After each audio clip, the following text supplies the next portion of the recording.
पेश खिदमत है कहानी हमजाद की वापसी का 11वां हिस्सा। मैंने रैक से किताब निकाल ली जो हमजाद के मौजू पर थी। मुझे वो किताब कुछ दिलचस्प महसूस हुई और मैं उसका पेश लफ्ज पढ़ने लगा जो मुसन्निफ का लिखा हुआ था। उसने लिखा था कि जो वाकयात पेश किए गए हैं वो मन गढ़ंत नहीं बल्कि उसके अपने तजुर्बे में आ चुके हैं। पेश लफ्ज पढ़ने के बाद मैंने किताब की फहरिस्त मज़ामीन पर नजर डाली तो इसमें हमजाद पर भी एक बाब नजर आया। मैंने ये जानने के लिए कि क्या मुसन्निफ का दावा हकीकत पर मबनी है या नहीं किताब का वो बाब पढ़ लिया। चंद जुजियात से कतई नजर उसने हमजाद के बारे में तमाम बातें दुरुस्त लिखी थी। जुजियात की मुझे उससे तवक्को भी नहीं थी और ना ये कि वो हमजाद को काबू में करने का अमल भी अपनी किताब में लिखे। बहरहाल उससे इतना जरूर हुआ कि मेरा इश्तियाक बढ़ गया और मैंने किताब के दीगर अबाब भी पढ़ने का फैसला कर लिया। एक तवील बाब का उन्वान था जर्नी ऑफ पास्ट यानी माजी का सफर। उस उन्वान ने मुझे चौंका दिया। पुरस्कार उलूम के हवाले से माजी का सफर यकीनन चौंका देने वाली बात थी। ये पूरा बाब एक हिंदुस्तानी जोगी यशपाल के पुरस्कार तजुर्बात और वाकयात पर मुश्तमिल था। मुसन्निफ ने लिखा था कि वो खुद एक बार अपने नौजवानी के जमाने में जोगी यशपाल से मिला था। ये मुलाकात शिमला में हुई थी। मुसन्निफ जोगी यशपाल से मिलकर बहुत मुतासिर हुआ। जोगी यशपाल ने दावा किया था कि वो अपनी रियाजत और रूहानी कुव्वत के सबब बहुत जल्द इस काबिल हो जाएगा कि गुजरे हुए जमानों का सफर कर सके और ये सफर सिर्फ ख्याली नहीं जिस्मानी होगा। उसके बाद जोगी यशपाल से मुसन्निफ फिर कभी नहीं मिल सका। हिंदुस्तान में तवील अरसा रहने के सबब मुसन्निफ यहाँ बोले जाने वाली कई जुबानों पर अबूर हासिल कर चुका था। वो हिंदी और उर्दू भी बोल सकता था और लिखने और पढ़ने पर भी कुदरत हासिल कर चुका था। जोगी यशपाल से मुलाकात के तकरीबन 20-25 साल बाद एक किताब उसके मुताले में आई। ये हिंदी किताब थी। किताब का नाम था जोगी जी की जीवन कथा। अंग्रेज मुसन्निफ ने इस किताब के लिखने वाले का जो नाम तहरीर किया था उसे पढ़कर मैं चौंक उठा। जोगी जी की जीवन कथा लिखने वाले का नाम गुरु गोबिंद था। गुरु गोबिंद में जेरे लब बड़बड़ाया। मेरे चौंक उठने का सबब यह था कि आज ही मैंने हमजाद की जुबानी ये नाम सुना था। शंभू के सिलसिले में हमजाद ने गुरु गोबिंद का जिक्र किया था। शंभू अब कलकत्ते में उसी की पनाह में था। मुमासलत महज इत्तफाक भी हो सकती है। उसके बावजूद मेरा तजस्सुस कम ना हुआ। मैंने किताब का पूरा बाब पढ़ लिया। इस बाब का इन्हिसार गुरु गोबिंद की किताब पर ही था।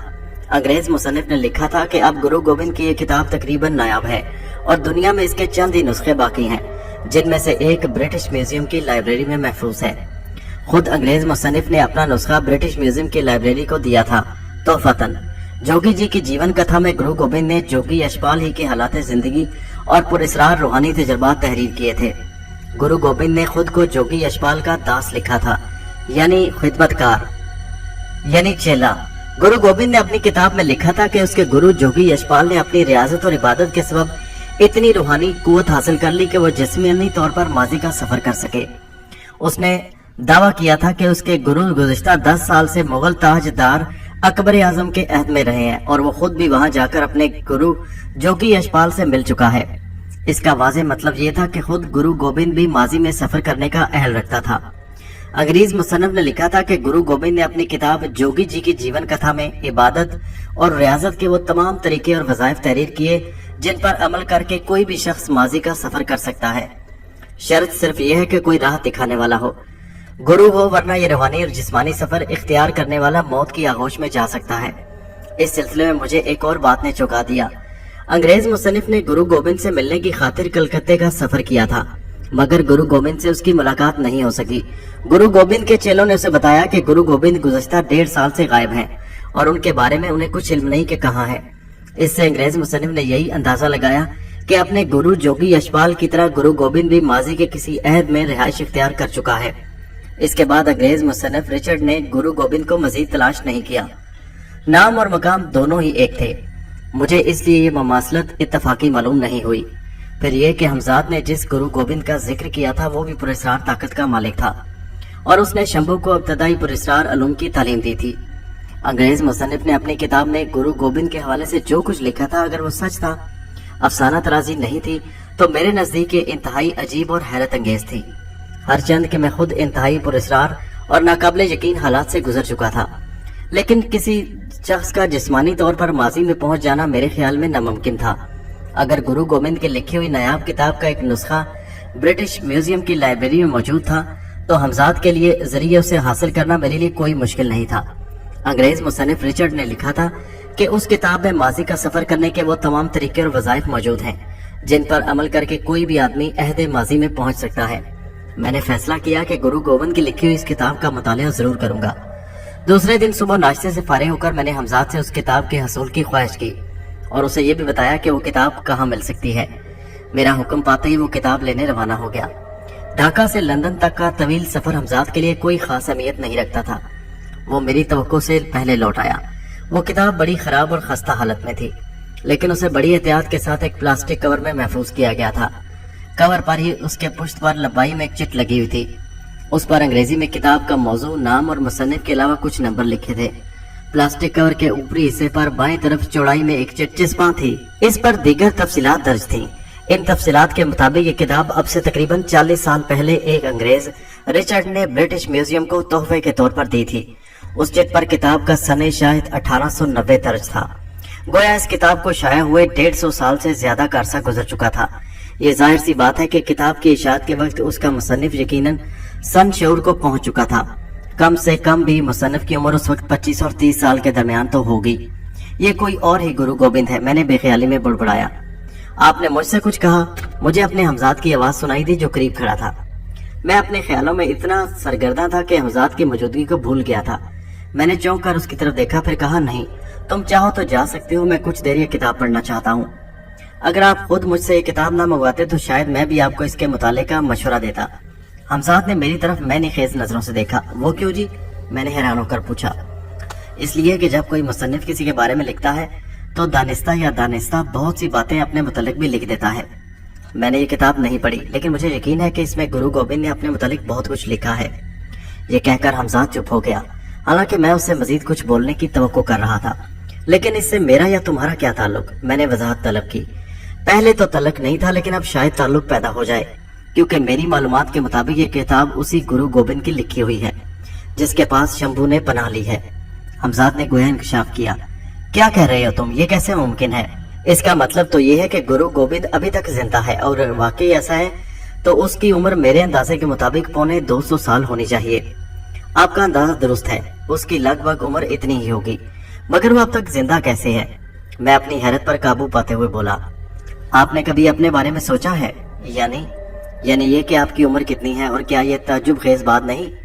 حمزاد نے گویا دلیل پیش کی۔ جب آپ نے پہلی بار مجھے مسخر کیا تھا تو آپ کی عمر 30 سال تھی، اور پھر دوبارہ 130 سال کی عمر کو پہنچ کر آپ نے مجھے قابو کیا۔ یوں آپ کی عمر 131ویں سال میں ہے، اور اب کوئی بھی آپ کو دیکھ کر 131 سال کا نہیں کہہ سکتا، بلکہ یہی سمجھے گا کہ آپ شاید 30 سال سے زیادہ نہیں۔ یہ کم حیرت انگیز بات ہے۔ ان حساب سے گرو گوبند آپ سے صرف 50 سال بڑا ہے۔ فرق صرف یہ ہے کہ وہ ہڈیوں کا پنجر ہو گیا ہے اور آپ ابھی جوان ہیں۔ تو گویا تم نے گرو گوبند کے بارے میں تمام معلومات حاصل کر لی ہیں؟ میں نے طویل سانس لی۔ جی نہیں، ابھی میں مکمل معلومات حاصل نہیں کر سکا، پھر بھی ابھی تک کچھ تو معلوم ہوا ہوگا۔ ہاں، صرف اس قدر کہ وہ انتہائی پراسرار قوتوں کا مالک ہے، اور وہ بھی آپ کو بتا چکا ہوں، یعنی کہ یہ اس کی عمر بہت طویل ہے۔ اور اس کے ساتھ مجھے یہ بھی معلوم ہوا کہ اپنے عہد جوانی میں اس نے اپنے گرو جوگی یش پال کے بارے میں کوئی کتاب لکھی تھی جو اب نایاب ہے۔ ممکن ہے میں اس کتاب کا سراغ لگا لیتا کہ آپ نے میری مشکل آسان کر دی۔ گویا میں اور تم نادانستگی میں ایک ہی طرف بڑھ رہے ہیں۔ یہ کہہ کر میں نے حمزاد کو انگریزی مصنف رچرڈ کی کتاب کے متعلق پھر بتایا۔ اب اس کتاب کو پڑھنا اور بھی ضروری ہو گیا ہے۔ ممکن ہے تمہارے اندازے کے مطابق اس کے مطالعے سے گرو گوبند کے بارے میں بہت سی کام کی باتیں معلوم ہوں۔ شمبھو پر ہاتھ ڈالنے کے لیے ضروری ہے کہ اسے پناہ دینے کے والے کے بارے میں مکمل معلومات ہوں۔ حمزاد نے مجھ سے اتفاق کیا اور پھر رخصت پا کر چلا گیا۔ حمزاد چلا گیا تو میں نے پلاسٹک کور کھول کر اس کتاب کے بوسیدہ اوراق باہر نکال لیے۔ کتاب کے اوراق کو جگہ جگہ سے دیمک چاٹ گئی تھی، اور آخری حصہ تو بہت ہی خستہ حالت میں تھا۔ کتاب کی زبان قدرے سنسکرت آمیز تھی، مگر اتنی نہیں کہ میں سمجھ نہ سکوں۔ میں بہت احتیاط کے ساتھ ایک ایک ورق الٹ رہا تھا۔ درمیان میں سے چند صفحات غائب تھے، اور جہاں تک میرا اندازہ تھا کسی نے دانستہ یہ صفحات غائب کیے تھے، کیونکہ انہی صفحات میں ماضی کا ایک سفر کرنے کے وظیفے اور طریقہ کار درج ہونا چاہیے تھا۔ تسلسل کے ساتھ پڑھنے سے یہی معلوم ہوتا تھا۔ وہ کتاب سوا سو صفحات کی تھی، اس لیے جلدی میں اسے پڑھ گیا۔ اس کا ایک سبب کتاب کا دلچسپ انداز تحریر تھا۔ گرو گوبند نے جوگی یشپال کے روداد زندگی کو کہانی کی صورت میں لکھا تھا۔ اس کہانی کا ایک کردار خود گرو گوبند بھی تھا۔ وہ 11 سال کی عمر سے نوجوانی تک جوگی یشپال کے ساتھ رہا اور اپنے گرو کی خدمت کی۔ اس خدمت کے سلسلے میں جوگی یشپال نے اسے بڑا فیض پہنچایا۔ اس نے تمام روحانی علوم کی تربیت جوگی یشپال سے لی تھی۔ انہی میں ایک حیرت انگیز علم ماضی کا سفر تھا۔ جوگی یشپال ماضی کے سفر پر جانے سے پہلے اسے یہ علم سکھا گیا اور اس علم کی بدولت خود اس نے ماضی کا سفر کیا اور مغلیہ تاجدار اکبر اعظم کے عہد میں پہنچ کر جوگی یشپال سے ملاقات کی تھی۔ اپنے متعلق ان مختصر سی باتوں کے سوا گرو گوبند نے اور کچھ نہیں لکھا تھا۔ باقی کتاب جوگی یشپال کی عبادت اور ریاضت کے ذکر اور اس کے عجیب و غریب واقعات سے بھری ہوئی تھی۔ ان واقعات میں سب سے حیرت انگیز واقعہ وہ تھا جب جوگی یشپال ہمیشہ کے لیے یہ دنیا چھوڑ کر ماضی کے سفر پر جا رہا تھا۔ گرو گوبند نے لکھا تھا کہ میں ان دنوں اپنے گرو جی کے ساتھ ہمالیہ پربت پہاڑ کی ایسی گھاٹیوں میں تپسیا کر رہا تھا جہاں سال بھر برف جمی رہتی ہے۔ ایک دن بھور سمے الل صبح گرو جی نے مجھے سوتے سمے جگایا اور کہا کہ بچہ، اب اس جگ میں ہمارے دن پورے ہوئے، سو ہمارے چلنے کا بندوبست کر۔ پھر انہوں نے مجھے 7 ہاتھ گہرا گڑھا کھودنے کا حکم دیا۔ میں گرو جی کے حکم پر کدال لے کر گڑھا کھودنے لگا۔ وہاں مٹی تو تھی نہیں، ہر طرف برف ہی برف تھی، سو میں نے برف ہی کھود کر گڑھا بنایا۔ گڑھا کھد گیا تو گرو جی اس میں اتر گئے اور مجھ سے بولے، جب میں لیٹ جاؤں تو گڑھے کو برف سے پاٹ دینا۔ میں بہت گھبرایا تو گرو جی نے میری ہمت بندھائی اور بتایا کہ اب وہ ماضی کے سفر پر جا رہے ہیں اور سدا وہیں رہیں گے۔ میرے اصرار پر انہوں نے یہ بھی بتا دیا کہ کہاں اور ماضی کے کس عہد میں جا رہے ہیں۔ اس کے ساتھ انہوں نے مجھے یہ آگیا بھی دی کہ اگر میں کبھی چاہوں تو آ کر مل سکتا ہوں۔ پھر گرو جی گڑھے میں لیٹ گئے اور مجھے گھڑا پاٹنے کا حکم دیا۔ مجبوراً مجھے ان کا حکم ماننا پڑا۔ گڑھا برابر کرنے کے بعد میں وہاں سے چل دیا، پر میرا من گرو جی ہی پر پڑا رہا۔ نتیجہ کچھ ہی دیر بعد میں پھر اسی جگہ لوٹ آیا جہاں گرو جی کو دفن کیا تھا۔ نہ جانے کیوں میرے من میں آیا کہ مجھے گڑھا کھود کر دیکھنا چاہیے۔ یہ خواہش اتنی بڑی کہ میں مجبور ہو گیا۔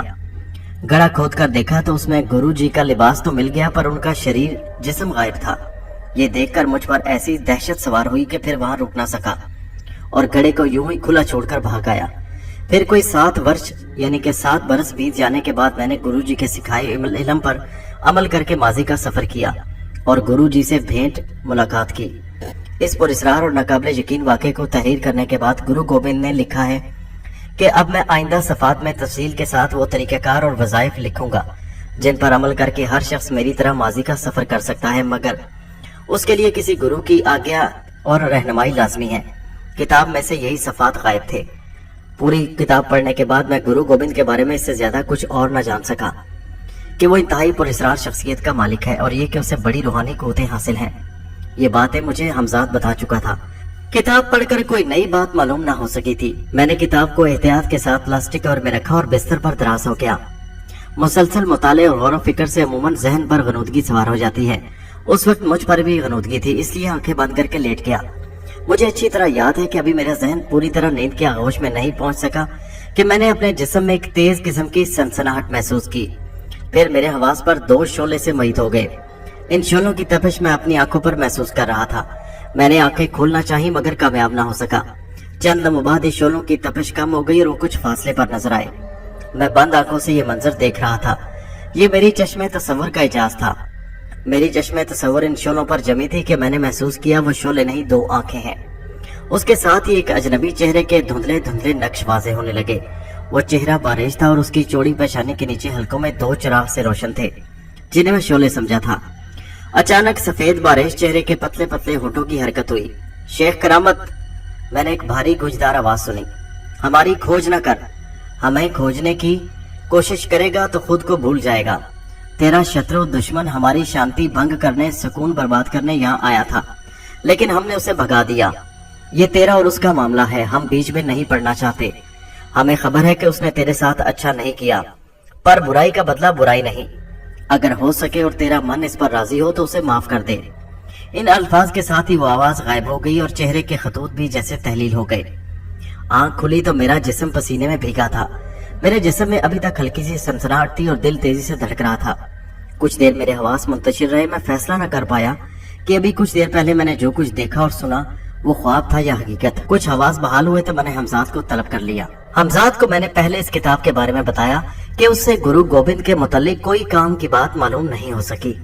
پھر اسے ابھی پیش آنے والے واقعے کے بارے میں بتایا۔ وہ پوری توجہ سے میری بات سنتا رہا۔ میرے خاموش ہو جانے کے بعد بھی کچھ دیر حمزات نے کوئی تبصرہ نہیں کیا، حالانکہ میں اس کے بولنے کا انتظار کر رہا تھا۔ یوں معلوم ہوتا جیسے وہ کچھ سوچ رہا ہے۔ یہ دھوکہ بھی ہو سکتا ہے، حمزات کی آواز سنائی دی۔ बज़ाहिर तो यही मालूम होता है कि खुद गुरु गोविंद ने आपसे ज़हनी राब्ता कायम करके ये सारी बातें की हैं, मगर ये शंभू की चाल भी हो सकती है। लेकिन वो आवाज शंभू की नहीं थी। मैंने कहा, आवाज बदली भी तो जा सकती है। हमजाद बोला, खुद मैं बैक वक्त मुतअद्दिद आवाजों की नकल कर सकता हूँ। और वो अजनबी चेहरा? मैंने सवाल किया। आपने उसे वाज़े तौर पर देखा था? हमजाद ने मेरे सवाल को नजरअंदाज करते हुए पूछा। क्या आप मुझे उसके खदोखाल बता सकते हैं? क्यों नहीं, ये कहकर मैंने कुछ देर देखे गए चेहरे के खदोखाल बता दिए। ये तो खुद गुरु गोविंद मालूम होता है। हमजाद बेख्तियार बोल उठा। क्या तुम उसे देख चुके हो? मैंने पूछा। हाँ, ये कहकर वो कुछ सोचने लगा, फिर बोला, ठहरे मैं अभी तस्दीक कर लेता हूँ। किस बात की तस्दीक? मैं समझा नहीं। इसकी तस्दीक के शंभू अब भी गुरु गोविंद की पनाह में है या नहीं? हमजाद ने जवाब दिया और फिर दूसरे ही लम्हे गायब हो गया। उसी वक्त मेरी निगाह मसैरी के सराने की तरफ से उठी। वहाँ से गुरु गोविंद की किताब गायब थी। मुझे अच्छी तरह याद था कि सोने से पहले मैंने उस किताब को प्लास्टिक कवर में बंद करके वहीं रखा था। फिर मैंने सारा कमरा खंगाल डाला, मगर किताब कहीं न मिली। मैं आलमे बेचैनी में टहलने लगा। उस किताब का मेरी ख्वाबगाह से गायब हो जाना अजीब सी बात थी। वो किताब क्यों और किसने गायब की, यह सवाल मेरे लिए मुहिम्मे से कम नहीं था, खसूसन ऐसी सूरत में जब मैं वो किताब पढ़ चुका था। हमजाद को खिलाफे मामूल लौटने में देर होने लगी तो मेरी परेशानी और बढ़ गई। शंभू का मामला तौल इख्तियार करता जा रहा था। पहले तो सिर्फ वही मुकाबले पर था, मगर अब गुरु गोविंद भी सामने आ गया था। दोपहर होने तक मैं इज़्तिराब और बेचैनी का शिकार रहा, क्योंकि हमजाद दोपहर होने से पहले वापस न आ सका। उस पर नजर पड़ते ही मेरा दिल धक से रह गया। वो इंतहाई निढाल और बेहाल नजर आ रहा था। क्या हुआ तुम्हें? मैं उसकी हालत देखकर बेचैन हो गया। मैं ठीक हूँ, आप फिक्र न करें। वो बोला तो उसकी आवाज से नकाहत का इजहार हो रहा था। लेकिन तुम्हारी ये हालत कैसे हुई? उस शैतान ने मुझे मंदिर की हदूद में कैद कर दिया था ताकि मैं आपके पास वापस ना आ सकूं। हमजाद ने अपने हवास पर काबू पाते हुए बताया। किसने? मैंने पूछा। ये मुझे मालूम नहीं। हमजाद की आवाज अब कदरे पुरसुकून थी, लेकिन मेरा अंदाजा है कि गुरु गोविंद ही होगा। जरा तफसील से बताओ कि हुआ क्या। मैं गालिबन आपको बता चुका हूँ कि कलकत्ता के नवा में दराए हगली के किनारे वो कदीम मंदिर है जहाँ गुरु गोविंद रहता है। शंभू भी वहीं पहुंचा था। हुआ यूं कि जैसे ही मैं मंदिर की हदूद में दाखिल हुआ, मुझे खतरे का एहसास हो गया था। मंदिर बिल्कुल वीरान पड़ा था और दिन के वक्त भी खिलाफे मामूल वहाँ गहरा अंधेरा छाया हुआ था। हमजाद तफसील बताने लगा। यूं मालूम हो रहा था जैसे वहाँ कोई जी रूह ना हो। इससे पहले जब मैं वहाँ गया था तो कदम कदम पर मुझे हसीनों नौजवान दासियां नजर आई थी। मैंने पलटकर दूसरी तरफ से निकलना चाहा, मगर उस चमकीले गुबार ने मेरा पीछा नहीं छोड़ा। कुछ देर अंधेरे में भटकने के बाद मुझे एहसास हो गया कि मैं उस मंदिर की हदूद में कैद किया जा चुका हूँ। ये एहसास मेरे लिए सुहाने रूह था। मैंने अपनी तमाम तर कुव्वतें जमा करके एक आखिरी कोशिश की और ये मेरी कोशिश नाकाम नहीं रही। हाँ, ये जरूर हुआ कि उस चमकीले गुबार को अबूर करते हुए मेरा सारा वजूद जैसे झुलस कर रह गया। वक्ती तौर पर मुझे यूं लगा जैसे किसी ने मेरी सारी कुव्वतें सल्ब कर ली हो। मैं एक झटके से दूर जा गिरा था और मुझ में इतनी सकत नहीं थी कि उठकर बैठ सकूं। सामने ही मुझे वो कदीम मंदिर नजर आया जो अब भी तारीकी में डूबा हुआ था। मुझे एहसास था कि आप मेरी तरफ से फिक्रमंद होंगे, इसलिए जैसे ही मेरे हवास बहाल हुए मैं वहां से चला आया। लेकिन शायद कुछ दिन। हमजाद कुछ कहते कहते चुप हो गया। हाँ, कुछ दिन कहो, क्या बात है? बोल उठा। कुछ दिन शायद मैं आपकी खिदमत ना कर सकूं। मैं इंतहाई कमजोरी महसूस कर रहा हूँ। उसने वो बात कह ही दी जिसे कहते हुए इंतहाई झिझक महसूस कर रहा था। कोई बात नहीं, तुम आराम करो, मैं तुम्हें तकलीफ नहीं दूंगा। मेरा लहजा जज्बाती था। आखिर तुमने मेरी खातिर तो इस अजाब से गुजरे हो। मुमकिन है 2-1 दिन में ये कैफियत खत्म हो जाए और मैं पहले की तरह बिल्कुल ठीक हो जाऊं। उस वक्त तक आपको बहुत मोहतात और चौकन्ना रहना पड़ेगा। हमजाद कहने लगा, बेहतर सूरत यह है कि मैं जाने से पहले इस मकान की इतराफ हिफाजती हिसार खींच दूं। इससे मुझे इत्मीनान रहेगा। आप इस दौरान में ना किसी को यहाँ बुलाएं, ना खुद घर से बाहर कदम रखें। रवानगी से कबल मैं आपके लिए खाने पीने का बंदोबस्त भी कर जाऊंगा ताकि आपको घर से बाहर निकलने की जरूरत न पेश आए। हमजाद की बात सुनकर मैं फिक्रमंद हो गया। मैंने कहा, क्या यह मुमकिन नहीं कि अपनी कुव्वतें बहाल होने तक तुम भी मेरे पास ऐसे रहो? ऐसा मुमकिन होता तो मैं कभी आपको तन्हा छोड़कर जाना पसंद न करता। हमजाद बोला, अपनी कुव्वतें पूरी तरह अलग बहाल रखने के लिए मेरा आपसे अलग रहना जरूरी है। फिर तो मजबूरी है। मैंने तवील सांस ली। दूर रहने के बावजूद मैं आपकी तरफ से गाफिल नहीं रहूंगा। हमजाद मोहब्बत से बोला, ये दूरी अगर मजबूरी ना होती तो मैं उसे गवारा न करता। उसके लहजे से अब भी कमजोरी आती। न जाने उसे क्या रूहानी अजियत पहुंची जिसे समझना मेरे लिए मुमकिन नहीं था। फिर कुछ देर बाद मेरे लिए खुर्दो नौश को बंदोबस्त करके हमजाद रुखसत हो रहा था तो लम्हा भर को मुझे नफीसा का ख्याल आया। उसके साथ मेरे जहन में समीना के बेगुनाह शौहर शौकत के मुतवक्को कत्ल का वाकया भी ताज़ा हो गया। मैंने ये दोनों मामलात हमजाद के सुपुर्द कर दिए थे। لیکن مجھے اس سے کچھ پوچھنے کا موقع نہیں ملا تھا کہ کیا پیش رفت ہوئی۔ حمزاد سے اس موقع پر کسی قسم کا پوچھنا مجھے اچھا معلوم نہیں ہو رہا تھا۔ میرے نزدیک یہ خود غرضی تھی، کیونکہ اس وقت وہ اپنے ہی عذاب میں مبتلا تھا۔ اس سے قطع نظر شمبو کے معاملے نے میری توجہ بھی اپنی طرف مبذول کرا لی۔ میں اس لیے خاموش رہا اور حمزاد مکان کے گرد حفاظتی اثار کھینچ کر رخصت ہو گیا۔ اب گویا جب تک حمزاد نہ لوٹا تھا میری حیثیت اس مکان میں ایک نظر بند کی سی تھی۔ نہ باہر نکل سکتا تھا اور نہ کسی کو پاس بلا سکتا تھا۔ مجھے زیادہ فکر نفیسہ کی طرف سے تھی۔ وہ بہرحال حسب معمول شام کو ضرور آتی۔ وہ سارا دن میں نے آرام کرتے اور سوتے ہوئے گزار دیا۔ میں نے احتیاطاً گھر کی ساری کھڑکیاں بند کر دی تھی اور روشنی نہ کرنے کا فیصلہ بھی کر لیا، تاکہ نفیسہ یہی سمجھے کہ گھر میں کوئی نہیں۔ اس کے باوجود عصر اور مغرب کے درمیان وہ واقعہ پیش آ گیا جس کی مجھے توقع نہیں تھی۔ نہ یہ بات شاید حمزاد کے ذہن میں آئی اور نہ میں نے سوچا کہ حفاظتی اثار کھینچے جانے کے بعد اگر کوئی میرے مکان کے دروازے تک آیا تو اس پر کیا گزرے گی۔ وہ نسوانی چیخ نفیسہ ہی کی ہو سکتی تھی جو مجھے نیچے سے سنائی دی تھی۔ میں کوشش کے باوجود خود پر قابو نہ رکھ سکا اور لپک کر برابر والی کمرے کی کھڑکی تک پہنچ گیا۔ وہاں سے نیچے کا منظر دیکھا جا سکتا تھا۔ میں نے آہستگی سے کھڑکی کھولی اور تھوڑی سی جھری پیدا کر کے نیچے دیکھا۔ نفیسہ مجھے گلی میں بے سود پڑی نظر آئی۔ وہ غالباً بے ہوش ہو گئی تھی۔ مجھے یہ سمجھنے میں دیر نہ لگی کہ اس پر کیا گزری ہوگی۔ یقیناً وہ دستک دینے میرے گھر کے دروازے کے قریب آئی ہوگی اور حفاظتی حصار سے ٹکرا کر اپنے ہوش و حواس کھو بیٹھی ہوگی۔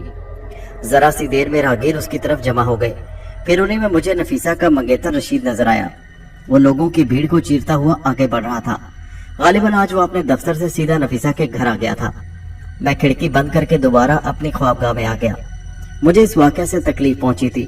خواہ مخواہ نفیسہ کو میری وجہ سے یہ دکھ اٹھانا پڑا۔ اگر پہلے سے مجھے یہ خیال ہوتا تو شاید ایسا نہ ہوتا۔ نفیسہ دانستگی میں حفاظتی اثار سے نہ ٹکراتی۔ نفیسہ کی طرف سے میں کیونکہ تشویش میں مبتلا تھا، اس لیے اپنی چشمے تصور کے سارے اس کا حال جاننے کے لیے بے چین ہو گیا۔ میں نے آنکھیں بند کر کے اس کا تصور کیا۔ دوسرے ہی لمحے اس کا حسین چہرہ میرے سامنے تھا۔ میں نے تصور کے دائرے کو وسعت دی تو معلوم ہوا رشید اسے اپنے بازوؤں پر اٹھائے سامنے والے مکان کے دروازے میں داخل ہو رہا تھا۔ گلی میں لوگ طرح طرح کی چہمگوئیاں اور کیا ساریاں کر رہے تھے۔ میرا اندازہ درست سے نکلا۔ نفیسہ بے ہوش ہو گئی تھی، ورنہ رشید اسے اٹھا کر نہ لے جاتا۔ نفیسہ کے والدین کو شاید اس واقعہ کی خبر نہیں تھی۔ پھر جب چند لمحے بعد رشید بے ہوش نفیسہ کو بازوؤں پر اٹھائے گھر پہنچا تو نفیسہ کی ماں چیخ اٹھی، کیا ہوا میری بچی کو؟ اب میری قوت سماعت بھی پوری طرح بیدار تھی۔ مجھے نہیں معلوم، رشید نے منہ بنا کر جواب دیا۔ یہ نیچے گلی میں بے ہوش پڑی تھی سامنے والے دروازے کے گھر کے پاس۔ یہ کہتے ہوئے اس نے بے ہوش نفیسہ کو پلنگ پر لٹا دیا۔ کسی ڈاکٹر کو بلاؤ۔ نفیسہ کا باپ بھی گھبرا گیا جو رشید کے قریب آ کھڑا ہوا تھا۔ اسے آخر ہوا کیا؟ اسی نے کچھ کیا ہوگا جس کے گھر جانے سے میں نے منع کیا تھا۔ رشید نے سارا الزام میرے سر تھوپ دیا۔ لیکن ابھی تو یہ گئی تھی اتر کے، نفیسہ کی ماں بے چین آواز میں بولی۔ اتنی جلدی کیا ہو سکتا ہے؟ تم لوگ باتیں ہی بنائے جاؤ گے یا کسی ڈاکٹر کو؟ نفیسہ کے باپ کی بات ادھوری رہ گئی کیونکہ اسی وقت نفیسہ کے کراہنے کی آواز سنائی دی۔ اسے شاید ہوش آ رہا ہے۔ نفیسہ کی ماں جیسے تڑپ کر پلنگ کی پٹی کے پاس بیٹھ گئی اور پھر اپنی بیٹی کو پکارنے لگی، آنکھیں کھولو نفیسہ، آنکھیں کھولو بیٹی، آگ آگ۔ نفیسہ چیخ اٹھی، پھر ایک دم اٹھ کر بیٹھ گئی۔ وہ وحشت زدہ سی نظر آ رہی تھی۔ میں سمجھ رہا تھا کہ سب اسی حفاظتی حصار سے ٹکرانے کا اثر ہے۔ بہرحال میں یہ دیکھ کر مطمئن تھا کہ اسے ہوش آ گیا تھا۔ پانی پانی، نفیسہ اپنے ہونٹوں پر زبان پھیرتی ہوئی بمشکل بولی۔ نفیسہ کی ماں نے جلدی سے اسے ایک کٹورے میں پانی پلایا، پھر روحان سی آواز میں کہا، تجھے کیا ہوا گیا تھا بیٹی؟ مجھے کچھ نہیں معلوم، میرے سارے جسم میں آگ سی لگ رہی ہے، آگ، میں جل رہی ہوں امی، اندر سے جل رہی ہوں، مجھے کچھ بتاؤ تو صحیح کہ کیا ہوا؟ نفیسہ کا باپ بول اٹھا۔ وہ کہہ رہی ہے کہ اسے کچھ معلوم نہیں تو کیوں اسے پریشان کرتے ہو؟ نفیسہ کی ماں اپنے شوہر پر بگڑ گئی۔ تم جانو اور تمہاری بیٹی جانے، میں کون ہوتا ہوں پوچھنے والا، بوڑھے نے کہا اور پھر غصے میں بڑبڑاتا ہوا کمرے سے چلا گیا۔ ان کی عقل پر تو پتھر پڑ گئے ہیں، ہر وقت غصہ ناک پر دھرا رہتا ہے۔ نفیسہ کی ماں رشید کی طرف دیکھتے ہوئے بولی، تو جا بیٹا، جلدی سے کسی ڈاکٹر کو بلا لا۔ تعمیل حکم میں رشید فوراً ہی روانہ ہو گیا۔ اب کمرے میں نفیسہ اور اس کی ماں کے سوا کوئی نہیں تھا۔ نہاؤں گی میم، نہاؤں گی امی، گرمی سے میرا جسم جلا جا رہا ہے، نفیسہ بول اٹھی۔ مگر اس وقت تو خنکی ہے بیٹا، ڈاکٹر کو آ جانے دے، کہیں نہانے سے کوئی نقصان نہ ہو۔ نہیں، نفیسہ نے دوپٹہ اتار کر ایک طرف پھینکا۔ اس کے چہرے سے تکلیف و اذیت کا اظہار ہو رہا تھا۔ مجھے نہانے دیں، یہ کہہ کر وہ جلدی کے ساتھ پلنگ سے اتری اور تقریباً دوڑتی ہوئی کمرے سے نکل گئی۔ عین اسی لمحے مجھے اپنے جسم میں ہلکی سی مانوس سنسناہٹ محسوس ہوئی اور اس کے ساتھ میرے تصور کا سلسلہ منقطع ہو گیا۔ मुझे अपने जहन पर गनुदगी सी महसूस हुई और फिर कोशिश के बावजूद मैं अपनी आंखें बंद होने से ना रोक सका। मेरा जी चाहा कि बिस्तर पर लेट जाऊं और मैंने ऐसा ही किया। इसी कैफियत में शोले से मेरे जहन पर मोहित हो गए। ख्वाब और बेदारी किसी ये मिली जुली कैफियत मेरे लिए नई नहीं थी। मुझे इल्म था कि अब क्या होगा और फिर वही हुआ। वो शोले दूर होते होते दहकती 2 आंखों में बदल गए। ये आंखें भी मेरे लिए अजनबी नहीं थी। फिर एक आशना चेहरे के खतूत वाज़ेह होते चले गए। बच्चा, उस चेहरे के लबों को हरकत हुई। आवाज वही गुंजदार थी। हमने तुझसे कहा था ना कि हमारी खोज ना कर, मगर तू नहीं माना। तेरा हमजाद हमारी शांति भंग करने आ गया था। हम तो पहले ही संसार को त्याग चुके हैं, फिर तू हमें क्यों छेड़ता है? इस बार तो हमने तेरे हमजाद को थोड़ा सा श्राप देकर छोड़ दिया है, पर अब उसने इधर का रुख किया तो हम उसे नष्ट कर देंगे। बुरे इरादे से हमारी तरफ आने वाले कभी सफल नहीं होते। हाँ भगत बनकर आ तो हम तुझे अपने चरणों में बिठाएंगे, फिर तो जीवन का वो सुख पाएगा जिसका भी कभी ध्यान भी नहीं किया हो। बोल, तेरी क्या इच्छा है? हम तेरे मन की आवाज सुनते हैं। लेकिन तुम हो कौन? मेरे सरकश जहन ने जैसे सवाल किया। अपने मन की आंखें खोल बच्चा, हमें पहचान। हम गुरु गोविंद हैं और तुझे अपने चरणों में देखना चाहते हैं। जवाबन वही गुंजदार आवाज महसूस हुई। ये बड़बोला जाने खुद को क्या समझता है। मुझे उससे नफरत महसूस हुई। दुनिया को नफरत से नहीं मोहब्बत से जीता जा सकता है बच्चा। उसने जैसे मेरी नफरत महसूस कर ली थी। तुझ जैसे बागियों को सुधारना हमें खूब आता है, फिर भी हम तुझे इस समय माफ करते हैं। तू अपनी ही करनी भोग रहा है और बेबस है, पर आज नहीं तो कल तुझे हमारे चरणों में आना होगा और हमारे चरणों में आकर तू घाटे में नहीं रहेगा। वो गुंजदार आवाज मध्यम होते होते मादूम हो गई और चेहरा भी गायब हो गया। मैं कुछ देर बाद ही अपने हवास में आ गया। मैंने जो कुछ देखा और सुना था मुझे अच्छी तरह याद था। मैं बिस्तर से उठा ही था कि मगरिब की अजान सुनाई दी। नमाज पढ़ने के बाद मेरे दिल को कदरे सुकून हुआ। अभी तक मेरे जहन पर गुरु गोविंद का ख्याल मुसल्लत था। हैरत अंगेज पुरस्कार कुव्वतों ने उसे यकीनन मगरूर बना दिया था। उसके लहजे में नरमी के बावजूद बेहद तकब्बुर और बड़ाई थी, बड़ाई जो सिर्फ एक ही जात के लिए है। मैं काफी देर तक सोचता रहा कि उससे किस तरह निपटा जा सकता है, मगर कोई राह समझ में न आई। उस रात सोने से पहले मैंने नफीसा के बारे में जानना जरूरी समझा कि अब वो किस हाल में है। मैंने अपने चश्मे तस्वुर वाह की और उसे बेखबर सोते देखा। उसके वालिदैन की गुफ्तगू सुनकर मुझे मालूम हुआ कि डॉक्टर उसे कोई सुकून आवर इंजेक्शन देकर चला गया है और उसी के जेरे असर वो सो रही है। ये बातें वो दोनों उन अजीजों और पास पड़ोस वालों को बता रहे थे जो अयादत के लिए आए थे। नफीसा का मंगेतर रशीद भी अभी तक वहां से टला नहीं था। किसी के पूछने पर नफीसा की मां ने यह भी बताया कि डॉक्टर ने 2-1 दिन मुकम्मल आराम करने को कहा है। नफीसा की तरफ से मुतमईन होने के बाद मैं सो गया। यकीनन उसकी हालत ज्यादा तशवीशनाक नहीं थी। मुझे ये सुनकर भी इत्मीनान हुआ कि डॉक्टर ने उसे 1-2 दिन मुकम्मल आराम का मशवरा दिया था। नतीजतन इस दौरान मैं मुझसे मिलने की कोशिश न करती और इस तरह दोबारा हिफाजती हिसार से न टकराती। दूसरा दिन तमाम होते होते हमजाद लौट आया। उसकी वापसी मेरे लिए गैर मुतवक्को थी। मैं समझ रहा था कि उसकी कुव्वतें बहाल होने में शायद अभी वक्त लगेगा। बज़ाहिर वो ठीक ठाक नजर आ रहा था। फिर भी मैंने पूछ लिया, अब क्या हाल है तुम्हारा? ठीक हो गए हो? बिल्कुल नहीं, उसकी आवाज में थकन थी। हमजाद के इनकार ने मुझे चौंका दिया। अगर ऐसा ही था तो फिर वक्त से पहले वो क्यों लौट आया? फिर यही सवाल मेरी जुबान पर आ गया। दरअसल मैं आपको एक खतरे से आगाह करने आया था, उसने जवाबन कहा। मैं आपसे पहले कह चुका हूँ कि मैं आपकी तरफ से गाफिल नहीं रहूंगा। मुझे पहले ही अंदेशा था। किस बात का अंदेशा? कि शायद गुरु गोविंद आपको अगवा करने की कोशिश करेगा, हमजाद ने बताया। मगर क्यों? और फिर हिफाजती हिसार के होते क्या वो ऐसा कर सकता है? हिफाजती हिसार की मौजूदगी में यकीनन वो आपको अगवा करने में कामयाब नहीं हो सकता, मगर उसका इरादा कुछ और है। वो इससे वाकिफ है कि मकान के गिर्द हिसार खींचा हुआ है। फिर वो दरअसल ये कोशिश करेगा कि आप खुद ब खुद हिसार से बाहर निकल आए। उसके लिए वो क्या रास्ता इख्तियार करेगा, कुछ नहीं कहा जा सकता, हमजाद बोला। ये तो बात की बात है, लेकिन वो मुझे अगवा क्यों करना चाहता है?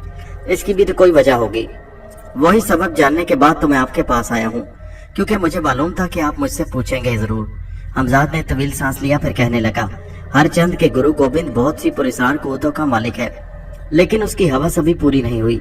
वो हमेशा मजीद कुव्वतें हासिल करने के लिए कोशां रहता है। इस सिलसिले में उसका तरीकाकार मुख्तलिफ है। वो अब खुद उनके हसूल की खातिर रियाजत नहीं करता, बल्कि दूसरों की रियाजत और मेहनत पर हाथ साफ कर देता है।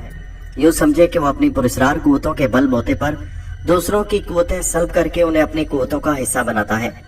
जहाँ तक कयास काम करता है, उसे शंभू से आपकी पुरस्कार कुव्वतों के बारे में मालूम हुआ। हतमी तौर पर कुछ कहना तो मुश्किल है, लेकिन गुमान गालिब यही है कि शायद ऐसा हो। बहरहाल उसकी हवस जाग उठी है, मजीद कुव्वत होने की हवस। शंभू को उसने पास से भगा दिया या नहीं, ये उस वक्त तक मालूम नहीं हो सकता जब तक मेरी कुव्वतें बहाल ना हो। अगर शंभू को वाकई उसने पनाह नहीं दी होगी तो मैं उसे तलाश करने में कामयाब हो जाऊंगा। ये उसका फरेब भी लगता है। इस तरह वो शंभू को बचाने के लिए आपको धोखे में रखना चाहता होगा। खैर, तो मैं आपको ये बताने आया था कि आज रात वो किसी न किसी तरह ये कोशिश करेगा आप खुद हिसार से बाहर निकल आए। तो आप तो किसी भी कीमत पर घर से बाहर कदम नहीं निकालना। हमजाद की बातें सुनकर मैं कुछ गौर करता रहा, फिर कहा, एक बात समझ में नहीं आई। उसने पूछा, क्या?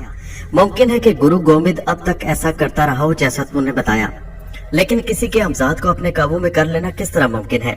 हमजाद बोला, उसे यही तो गलतफहमी है और हमें उसकी इसी गलतफहमी से फायदा उठाना है। कोई भी किसी के हमजाद को अपने काबू में नहीं कर सकता। हमजाद से ये सुनकर मुझे कुछ इत्मीनान हुआ और मैंने कहा, तुम बेफिक्र रहो, मुझे हिफाजती हिसार से बाहर निकालने में कामयाब नहीं हो सकेगा। बस शायद एक दिन और एक रात की बात है, फिर आप पर इतना दबाव नहीं रहेगा, मेरी कुव्वतें बहाल हो जाएंगी। मैंने गुरु गोविंद और शंभू से निपटने के लिए एक रास्ता सोचा है। सेहतमंद होने के बाद मैं आपको उस सिलसिले में आगाह करूंगा और इस बारे में गुफ्तगू करूंगा। फिलहाल मुझे इजाजत दें। हमजाद ने यह बताकर मेरे दिल में तजस्सुस पैदा कर दिया कि वो गुरु गोविंद और शंभू के लिए उनसे निपटने के लिए क्या सोच चुका है, मगर मैंने अपने तजस्सुस को दबाकर उसे रुखसत की इजाजत दे दी। वो मजबूरन मेरे पास आया था और उसे ज्यादा देर रोके रखना ठीक नहीं था। आदमी पहले ही से बेहद चौकन्ना और मोहतात हो तो जरा सी भी आट पर चौंक उठता है। यही हाल उस शब मेरा था, लेकिन निस शब गुजरने के बावजूद कोई वाकया रुनुमा नहीं हुआ और नींद मेरी आंखों में करवटें लेने लगी। गालिबन मेरे जहन पर गनुदगी तारी होने लगी थी कि मेरी समात से घुंघरू बजने की आवाज टकराई। मैंने चौकन्ना होकर आंखें खोल दी। हर तरफ तारीकी थी। छम छम छम घुंघरू फिर बजे और मैं एकदम उठकर बैठ गया। फिर उसी लम्हे कहीं दूर से एक अजीब सी पुरकशिश और सहर अंगेज मौसीकी सुनाई देने लगी। मेरा जी चाहा कि मौसीकी की लय और ताल पर रक्स करने लगूं।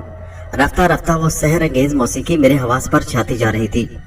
अंधेरे में एक शोला सा लपका और मेरा सारा वजूद जैसे झिनझिना उठा। वो शोला हुस्न मुझे बस एक लम्हे को लय और ताल पर रक्सा नजर आया था, फिर आंखों से ओझल हो गया, मगर मैं बेखुद सा होकर उसके पीछे पीछे लपका था। एक बार फिर जमाका सा हुआ। उस बार ये जमाका मेरी ख्वाबगाह के दरवाजे से बाहर हुआ, फिर भी मेरी नजरों की दस्तरस में था। रक्सा क़यामत के जिस्म से रोशनी सी फूट रही थी। उसने रक्स करते हुए मुझे करीब आने का इशारा किया और उसी के साथ फिर अंधेरा छा गया।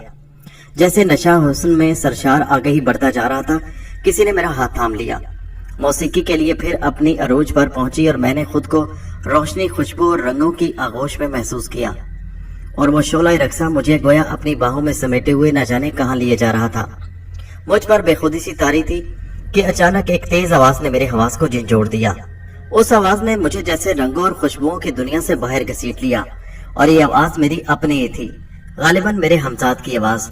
उसने मुझे रुक जाने को कहा और उसके साथ ही मेरे आगे बढ़ते हुए कदम रुक गए थे। उसके बाद जैसे सारा तिलिस्म टूट गया।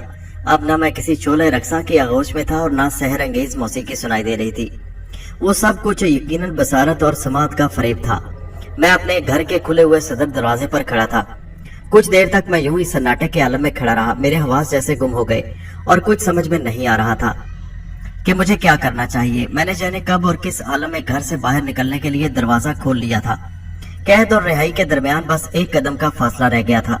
जो कुछ हुआ था यकीनन उसके पीछे गुरु गोविंद ही की शख्सियत थी। अगर वो अपने मकसद में कामयाब हो जाता तो न जाने मुझ पर कितने नए दुखों के दरवाजे खुल जाते। वो एक ऐसा ताकतवर दुश्मन था जिसकी ताकतों का सही अंदाजा अभी मुझे नहीं था।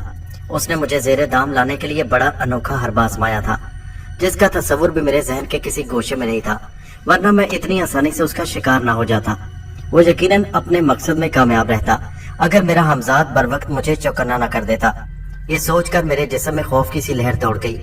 मैंने फौरन ही आगे बढ़कर घर का दरवाजा बंद कर दिया। अपनी ख्वाबगाह में आने के बाद काफी देर तक मेरी आंखों से नींद दूर रही, बल्कि नींद मुझसे रूठ गई। मैं दोबारा सोने की कोशिश कर रहा था कि बस अचानक ही मुझे यूं महसूस हुआ जैसे उस कमरे की छत मुझ पर आ गिरेगी और दीवारें भी अपनी जगह कायम न रह सकेंगी। एक अजीब से खौफ ने मेरे हवास को अपने लपेट में ले लिया। मेरा दिल इंतहाई तेजी से धड़कने लगा और मैं घबरा कर उठ बैठा। हमजाद के अमल के दौरान मैं कई बार ऐसी कैफियत से गुजर चुका था, ये जानने के बावजूद भी कि ये खौफ बेसबब है। मैं खुद पर काबू ना पा सका। खौफ, इज़्तिराब, घबराहट और बेचैनी की वजह से मैं बैठा न रह सका और बिस्तर से उठकर कमरे में टहलने लगा। रफ्ता रफ्ता मुझे अपनी ख्वाबगाह में बेहद घुटन और हबस का एहसास होने लगा। यही बार बार दिल चाह रहा था कि वहां से निकल जाऊं।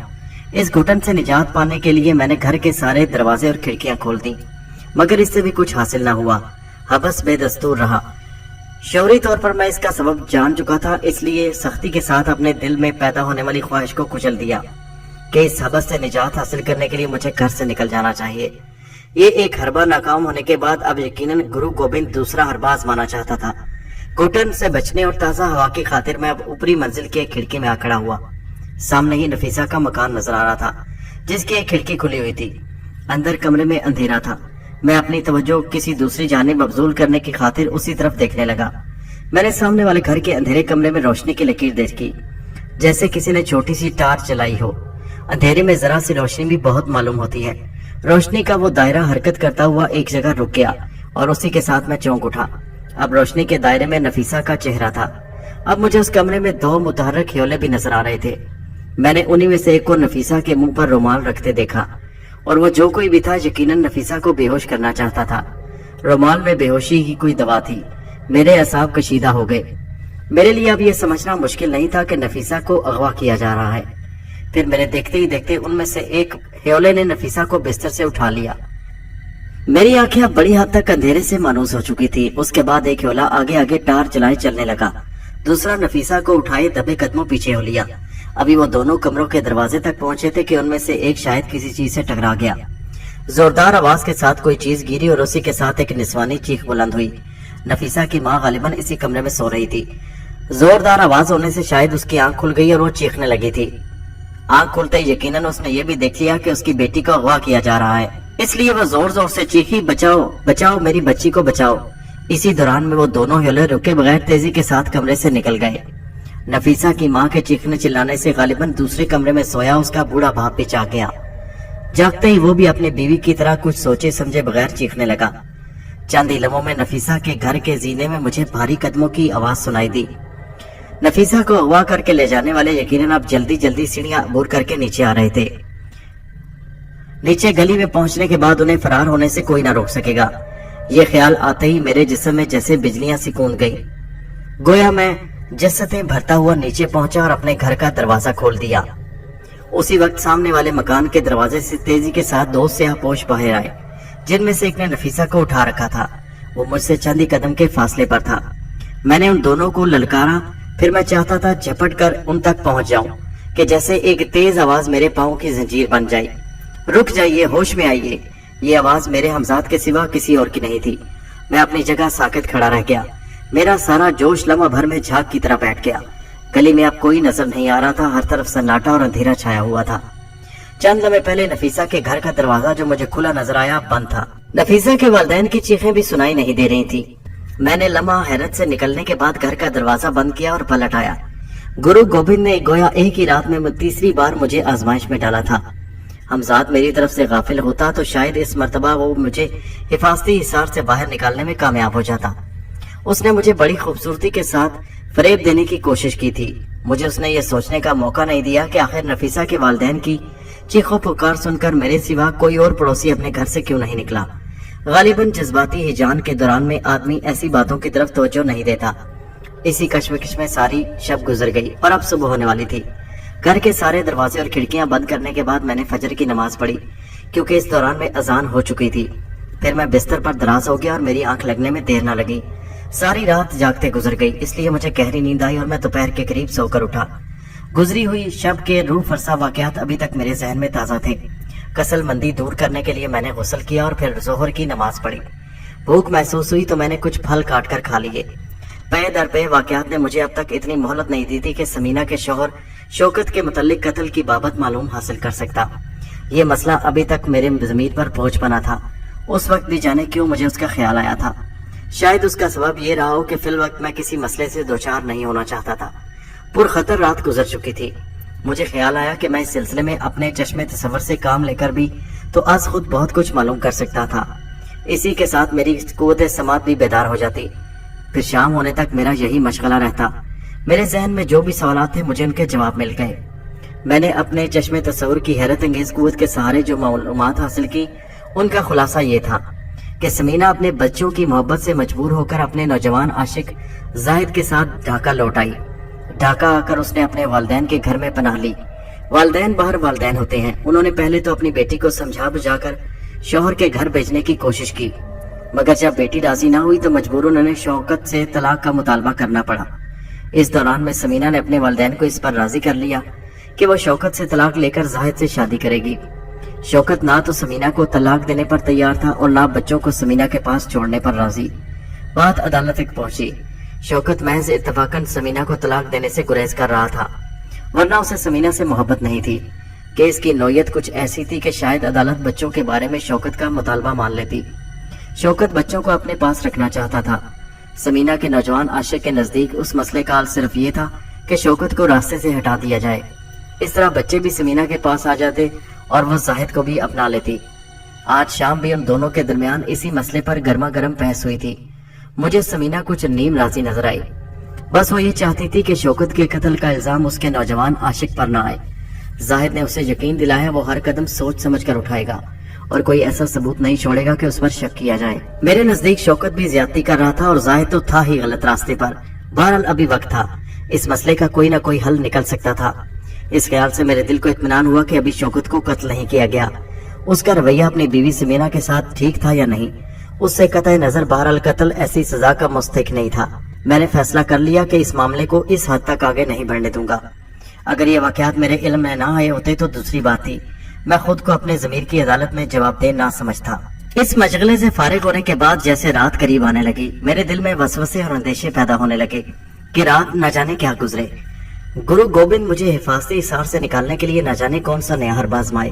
हर चंद के मेरे हमजाद ने मुझे सिर्फ गुज़श्ता रात के बारे में खतरे से आगाह किया था, लेकिन मैं उसके बावजूद मुस्तरिब नहीं था। जरूरी नहीं था कि गुरु गोबिंद एक बार फिर नाकाम होने के बाद दूसरी मर्तबा कामयाबी के लिए कोशिश न करता। फिर मेरे अंदेशे गलत साबित न हुए। निस्फ शब गुजरते ही खेल शुरू हो गया। मेरे कमरे में रोशनी के झमाके से होने लगे और फिर जैसे तेज आंधी का शोर सुनाई दिया और मैं कांप कर रह गया। वो आवाज इतनी ही हैबतनाक थी, मुझे यूं लगा जैसे वो आंधी मुझे भी किसी तिनके की तरह अपने साथ उड़ाकर ले जाएगी। मैंने मजबूती से मसहरी की पट्टियां पकड़ ली थी। कमरे की हर शय जैसे गर्दिश में थी। फिर ये गर्दिश भी थम गई और अचानक अंधेरे में एक भयानक रोशन वजूद नमूदार हुआ। उसके जिस्म से रोशनी फूट रही थी और वो मेरी मसहरी के करीब जमीन पर बैठा हुआ मुझे बड़ी कहरनाक नजरों से देख रहा था। वो मुकम्मल तौर पर ना तो इंसान मालूम होता था ना हैवान। उससे पहले कभी मेरी नजर से कोई ऐसा वजूद नहीं गुजरा था। कमरे में उसी रोशन हैबतनाक वजूद ही के सबब रोशनी फैली हुई थी। ये सब फुरेब नजर है, कुछ भी नहीं। मैं अपने दिल को तसल्ली देने लगा। उसी वक्त उस शैतानी वजूद की आंखों से दो शोले लपके और दूसरे ही लम्हे मेरे बिस्तर में आग लग गई। मैंने जलने से बचने के लिए बिस्तर से छलांग लगा दी।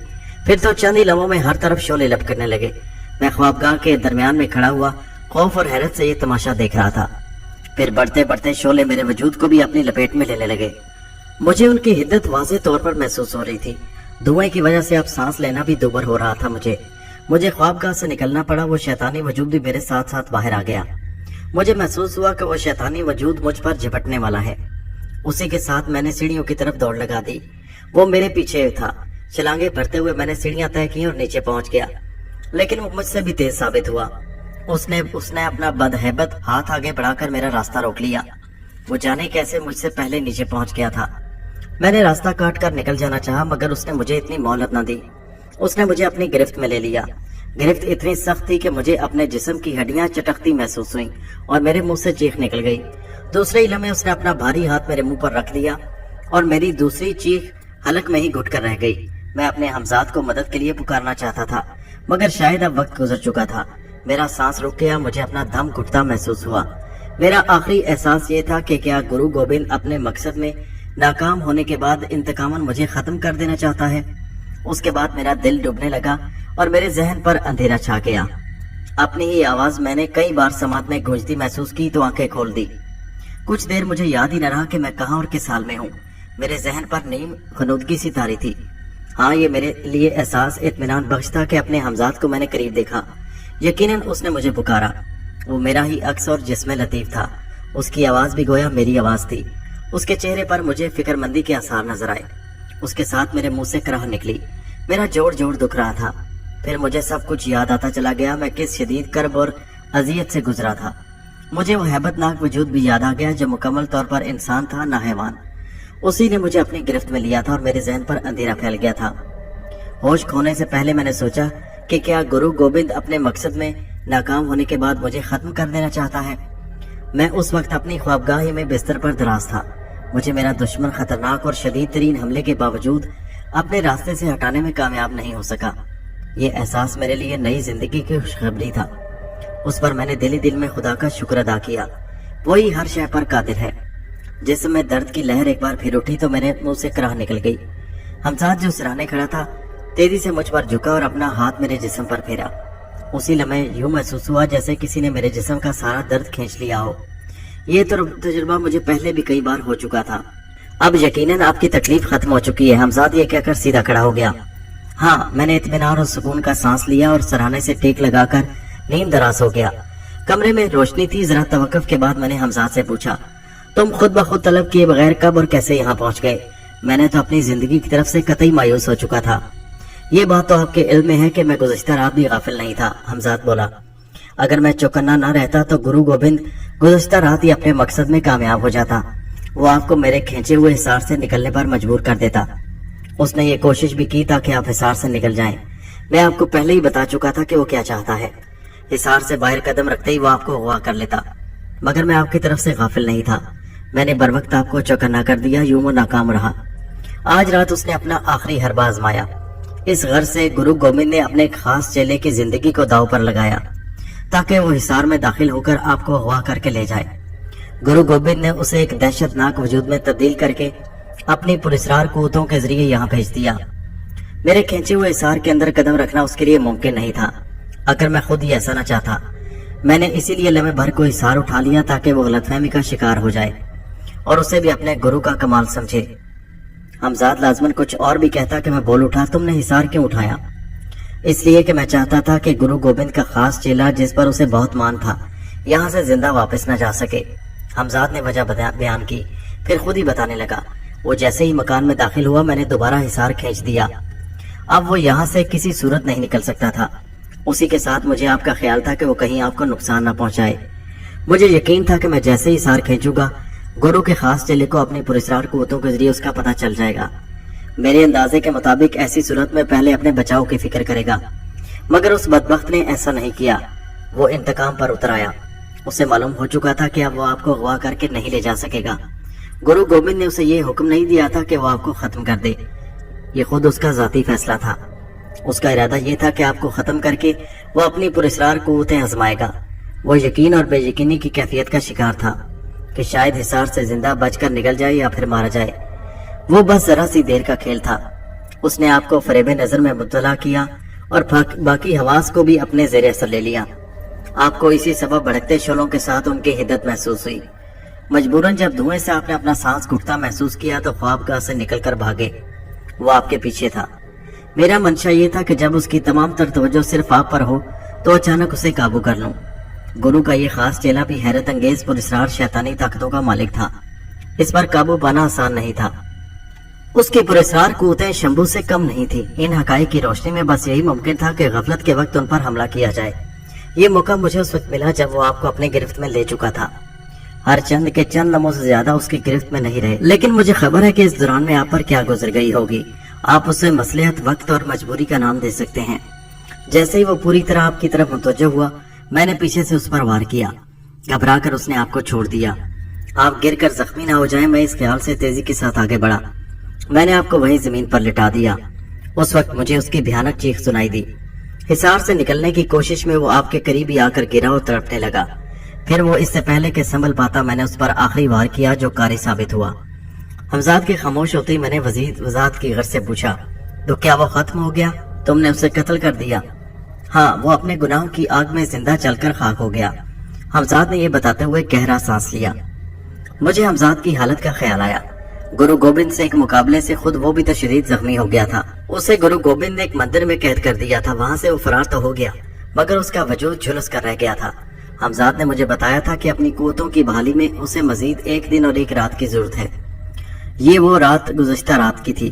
24 घंटे गुजर चुके थे। फिर भी तस्दीक की खातिर मैंने उससे पूछा, अब तुम्हारा क्या हाल है? तुम पूरी तरह से एहतियाब हो गए?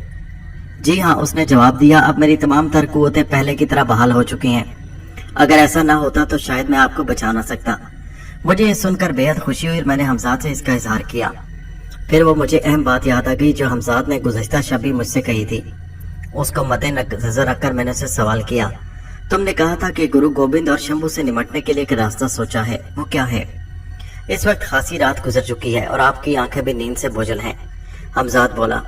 پھر اس نے مشورہ دیا، آپ شدید ترین کرب سے گزرے ہیں اور اذیت سے، اور ایسی حالت میں آرام کی ضرورت ہے آپ کو، فی الحال آپ سو جائیے، اس موضوع پر ہم کل بھی گفتگو کر سکتے ہیں۔ حمزاد نے غلط نہیں کہا تھا، میرے ذہن پر واقعی نیند کا غبار چھایا تھا، میں نے اس کا مشورہ کو مان لیا۔ پھر مجھے گرو گوبند کی طرف سے فکر تھی، میں نے اس کا اظہار ضروری سمجھا۔ میں نے بستر پر دراز ہو کر حمزاد سے کہا، گرو گوبند کے خاص چیلے کو تم نے موت کے گھاٹ اتار دیا، یقیناً وہ اس سے بے خبر نہیں ہوگا، یقیناً وہ اس سے بے خبر نہیں رہے گا، کہیں یہ نہ ہو کہ وہ آج ہی رات کو ہی انتقامی قدم اٹھا بیٹھے، یہ امکان بھی ہے تمہاری نظر میں؟ حمزاد نے جواب دیا، بالکل ہے، لیکن اتنے بڑے نقصان کے بعد وہ فوری طور پر اچھی طرح سوچے سمجھے بغیر کوئی قدم اٹھانے کی حماقت نہیں کرے گا۔ اگر اس نے ایسا کیا تو پچھتاوے کے سوا اس کے ہاتھ کچھ نہیں آئے گا، کیونکہ اب میں مکمل طور پر صحت یاب ہوں اور اس کے ہر وار کا توڑ کر سکتا ہوں، آپ بے فکر رہیے۔ حمزاد کے اطمینان دلانے پر میں نے اپنے ذہن سے اس اندیشے کو جھٹک دیا اور بولا، تو پھر تم کمرے کی بتی بجھا دو اور جاؤ، انشاءاللہ کل ملاقات ہوگی۔ انشاءاللہ، حمزاد نے کہا اور میرے حکم کی تعمیل میں بتی بجھا کر میری نظروں سے غائب ہو گیا۔ کمرے میں اندھیرا پھیل گیا تو میں نے آنکھیں بند کر لیں، کچھ ہی دیر میں مجھے نیند آ گئی۔ دوسرے دن صبح میں دیر سے سو کر اٹھا، ضروریات سے فارغ ہو کر میں نے غسل کیا اور کپڑے بدل لیے۔ فجر کی نماز میں نے قضا ادا کی۔ نماز پڑھ کر مجھے نفیسہ کا خیال آیا، اس کی حالت جاننے کے لیے میں نے اپنے تصور کی قوت آزمائی۔ بند آنکھوں سے میں نے اسے دیکھا، اس کی مسیری کے قریب مجھے چیچک زدہ رشید نظر آیا جو ایک کرسی پر بیٹھا تھا۔ کمرے میں نفیسہ کی بوڑھی ماں بھی تھی۔ رشید کی گفتگو سے پتا چلا کہ ابھی ذرا دیر پہلے نفیسہ کو ڈاکٹر دیکھ کر گیا تھا اور نفیسہ کی ماں کو دواؤں کا ایک تھیلا دیتے ہوئے کہہ رہا تھا، ڈاکٹر صاحب کہتے ہیں کل تک نفیسہ ٹھیک ہو جائے گی۔ مگر بیٹے تم کیوں اپنا نقصان کر رہے ہو؟ نفیسہ کی ماں بولی، میں نے دفتر سے آج کی چھٹی بھی لے لی ہے، خاص طور پر اس لیے کہ نفیسہ کو وقت پر دعائیں دے سکوں۔ آپ کو بس یہ خیال رکھنا ہے کہ اب نفیسہ شیخ کرامت سے نہ مل سکے، اس کی حالت کا ذمہ دار وہی شخص ہے۔ رشید نے مجھ پر الزام لگایا۔ نفیسہ اس موقع پر خاموش نہ رہ سکی، اس نے کہا، یہ بالکل غلط بات ہے، میری بیماری سے شیخ صاحب کا کوئی تعلق نہیں، وہ تو میرے ہمدرد اور خیر خواہ ہیں، دیکھ لیجئے یہ اسی شخص کا ابھی تک دم بھر رہی ہے۔ رشید نے نفیسہ کی ماں کو مخاطب کیا، بیٹی جب رشید کو تمہارا شیخ کرامت سے ملنا پسند نہیں تو پھر کیوں اس سے ملتی ہو؟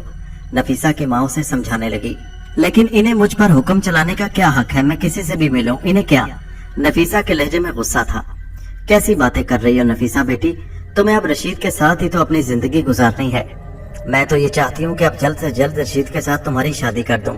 ہرگز نہیں، نفیسہ نے صاف انکار کر دیا، ابھی میں قطعی اس پر آمادہ نہیں ہوں۔ کوئی بات نہیں، رشید رٹائی سے بولا، ایک نہ ایک دن تو تمہیں اس پر تیار ہونا پڑے گا اور وہ دن کبھی نہیں آئے گا، اب تم جاؤ یہاں سے، میں ٹھیک ہوں اور خود بھی دوا پی سکتی ہوں وقت پر۔ نفیسہ نے یہ کہہ کر رشید کی طرف سے منہ پھیر لیا، یہ تم بھی اچھی طرح جانتی ہو کہ میرے سوا اس دنیا میں تمہیں کوئی اور قبول نہیں کرے گا۔ رشید کا لہجہ بدل گیا، میری زبان نہ کھلواؤ تو اچھا ہے۔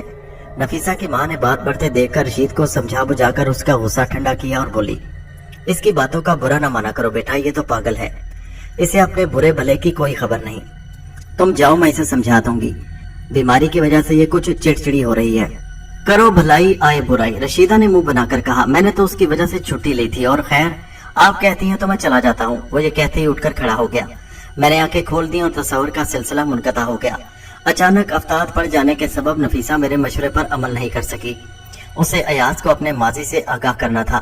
میں نے سوچا کہ کل تک تو وہ ٹھیک ہو جائے گی اور دفتر جانے لگے گی، پھر ایاز سے بات کرنا اس کے لیے کوئی مسئلہ نہیں ہوگا۔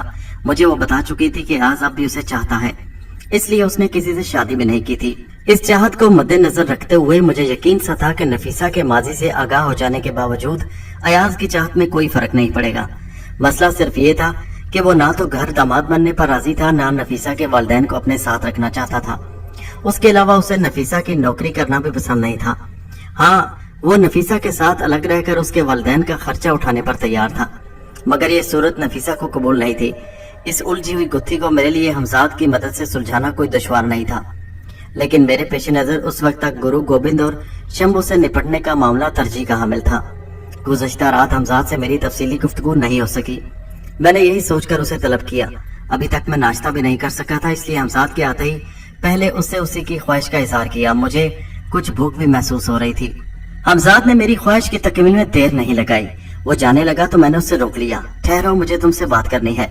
पहले आप नाश्ता तो कर लेते, हमजाद बोला।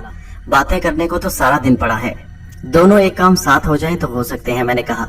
मुझे दरअसल ये जानने की बेचैनी लगी है कि दुश्मनों को जेर करने के लिए तुमने क्या सोचा है। खासे सोच विचार के बाद मैं इस नतीजे पर पहुंचा हूँ कि अपने पुरस्कार और ताकतवर दुश्मनों से नबर्द आसमां होने के लिए आपको मजीद कुव्वतें हासिल करनी पड़ेंगी। और उन कुव्वतों का हसूल किस तरह मुमकिन होगा, मैंने सवाल किया। एक वजीफे के जरिए, हमजाद ने बताया। उस वजीफे की मुद्दत 19 दिन है। क्या तुम्हें वो वजीफा मालूम है, मैंने नाश्ता करते हुए पूछा। नहीं, हमजाद ने जवाब दिया। मुझे बस इतना इल्म है कि जिस कलमी नुस्खे में मुख्तलिफ वज़ाइफ दर्ज हैं, उसी में मतलूबा वजीफा दर्ज है।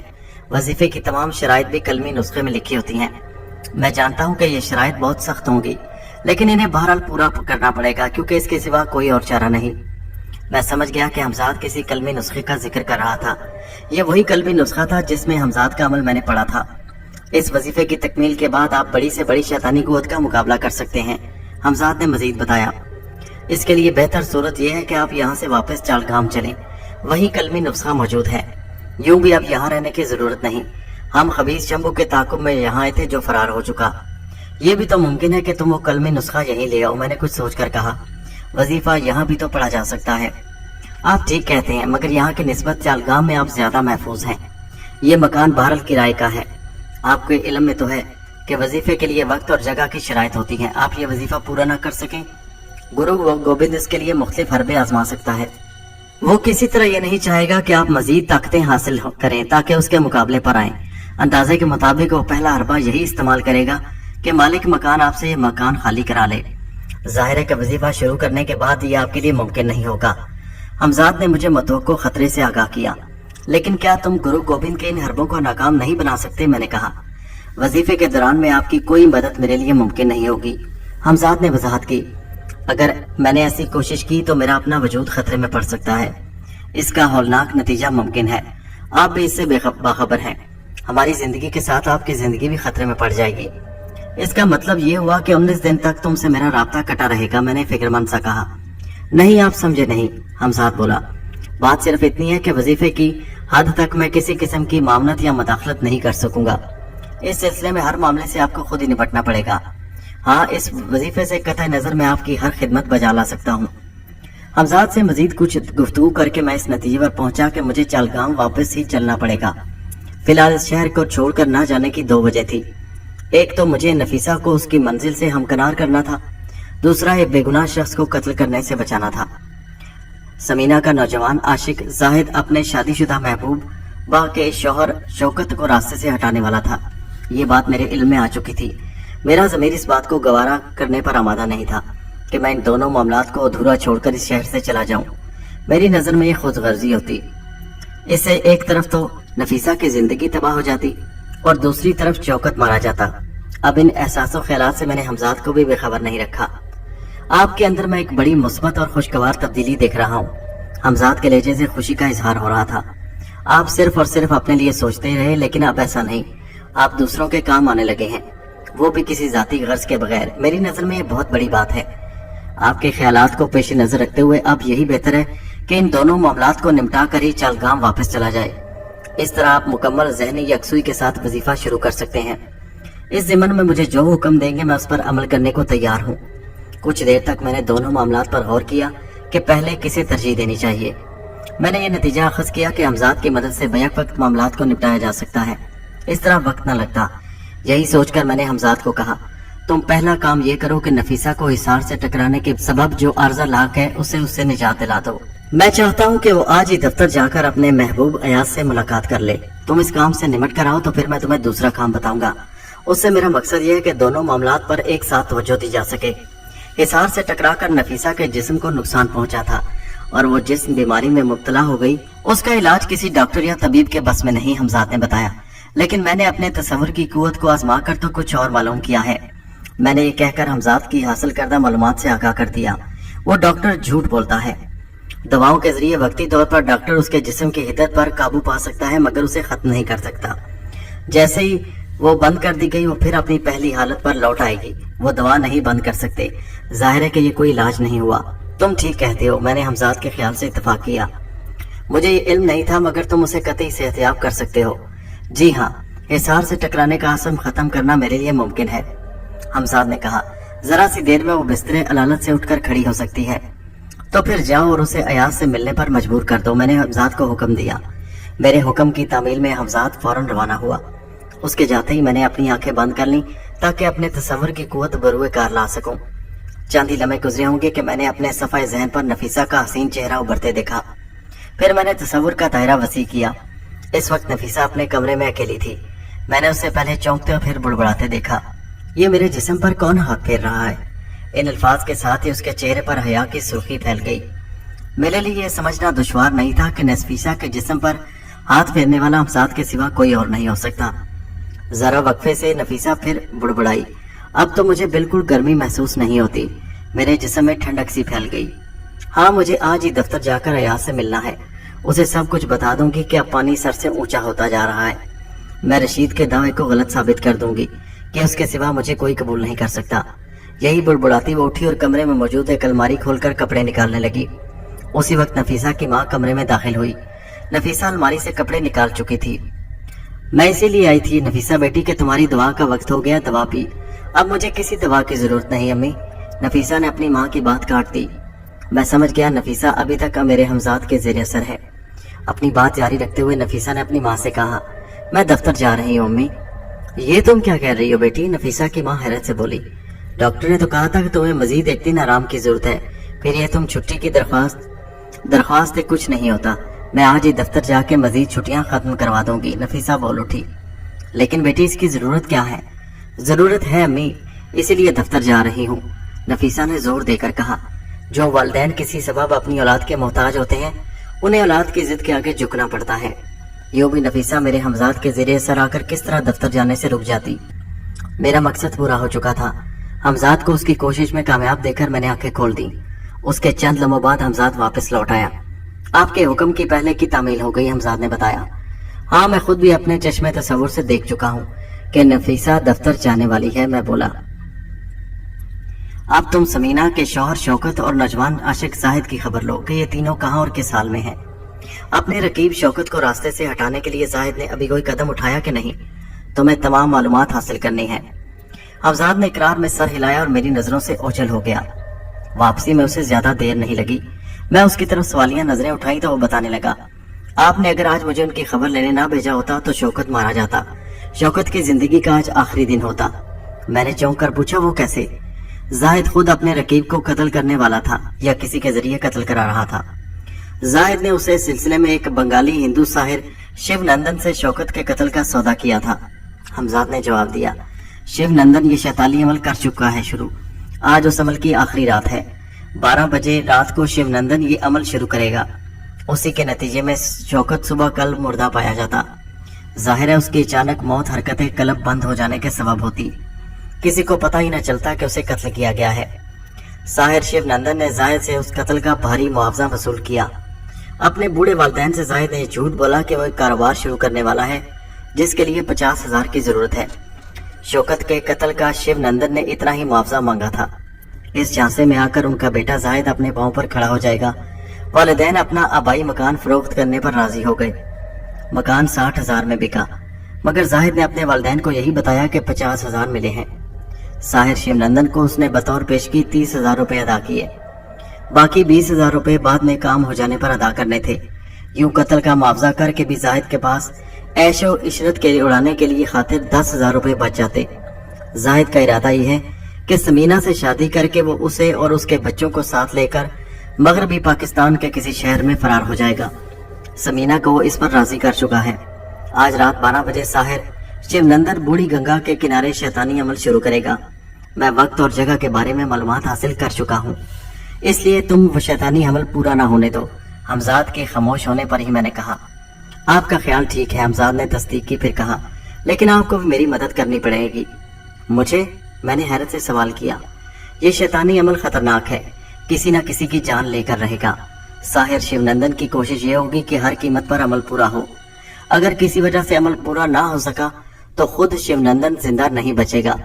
मैं उस सबके अमल में मदाखलत करूंगा तो वो मेरी तरफ मुतवज्जो हो जाएगा। इस तरह मुझे शिवनंदन के खींचे हुए हिसार में दाखिल होने का मौका नहीं मिलेगा।